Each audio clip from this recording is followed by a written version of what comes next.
brothers, sisters of every ethnicity and societal security. We've all seen it, how society keeps certain people down, make sure certain people don't have as much as everyone else. Now, societies, nations, states, cities, and towns are made up of people, of course, and I find that though there are many laws protecting the most abused people in society, it is because laws are left up to the immediate judgment of citizens in all circumstances at any given time, especially police, that this abuse happens. Sometimes people are needlessly under the impression that a member of a minority is a direct threat to them and their so-called people. Now, this can end in Black or Mexican or any other minority of people being in the receiving end of a gun wielded by a fellow citizen or a police officer. And we've heard this story time and time again. Needless murder and butchery in the name of defense. Now, sometimes a person is a real threat, but it is the many times a person is not that has wrenched the heart from the chest of every compassionate soul in America who hears of these cases. So why don't the laws work in every scenario? Why is there a flaw in their interpretation? And I'm speaking of cases where the laws are just but not enforced well. It is because the fear of the terrifying other exists still in the hearts of those people. A fear of someone different and an expectation that they did what the accuser claims, no matter who the accuser is, as long as they're in the upper echelons of society. The flaw of justice is human bias. This does not mean we shouldn't alter or seek to hone a justice system.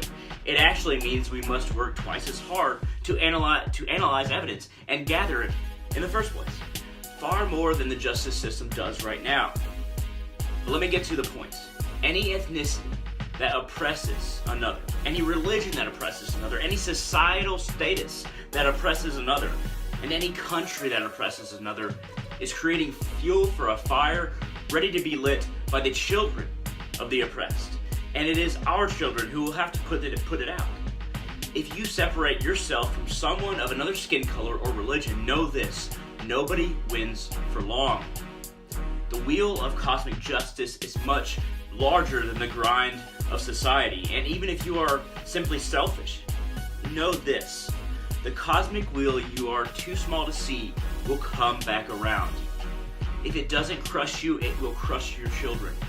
Best to embrace all now as equals and prosper together than create a karmic forest fire waiting to happen.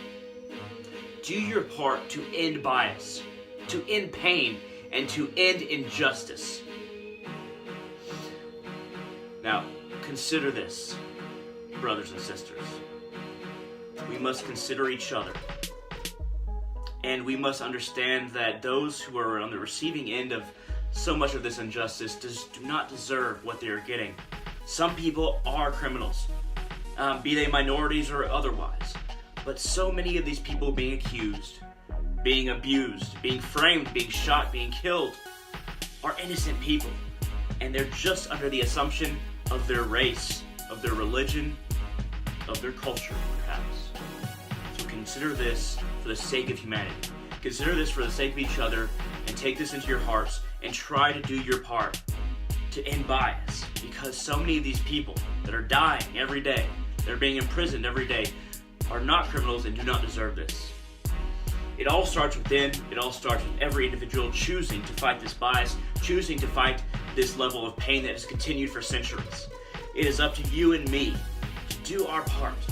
Without every single person at least doing some small thing in order to end this cycle, then the cycle of revenge will continue again and again and again, and the wheel will keep on turning, crushing, and fire will be the only element that our hearts know. Thank you very much for watching. I hope this reaches you, and all of you have a great day.